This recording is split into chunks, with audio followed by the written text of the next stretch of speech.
Okullar çocukların özellikle uzun süre bir arada bulundukları ve yoğun temasın, yakın temasın olduğu alanlar.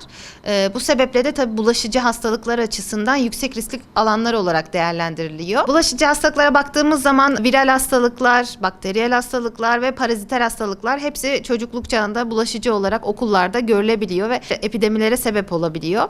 Bakteriyel hastalıklardan impetigo dediğimiz bir hastalık var. Bu çocukların özellikle orta yüz bölgesinde sarı, bal rengi, kabuklu şekilde oluşan lezyonlar ve yoğun bulaşıcılık riski var. Özellikle çocukların el hijyenine dikkat etmesi, tırnakların kısa ve temiz olması ve havlu, mendil gibi kişisel eşyaların ortak kullanılmaması bulaşıcılığı önlemekte en önemli faktörler. Viral hastalıklardan özellikle el ayak ağız hastalığımız var. Su çiçeği gibi hastalıklar var.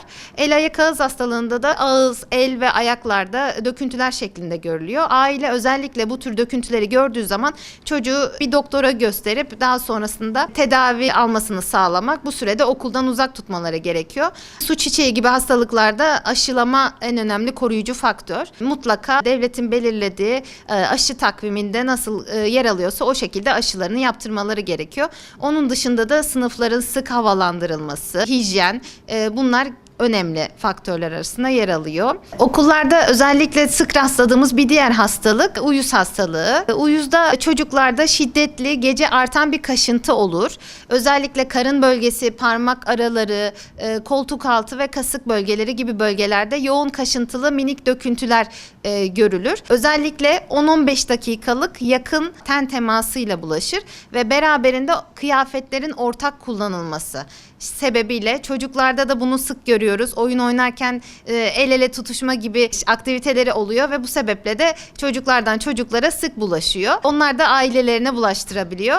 Fark eder etmez mutlaka bir doktor, dermatoloji uzmanına görünmeleri gerekiyor. Beraberinde de tabii hemen tedaviye başlanması, tedavi tamamlanana kadar da mümkünse okula ara verilmesi gerekiyor. Diğer paraziter hastalıklardan bitlenme. Ailelerin bu konuda yine dikkat etmeleri gerekiyor.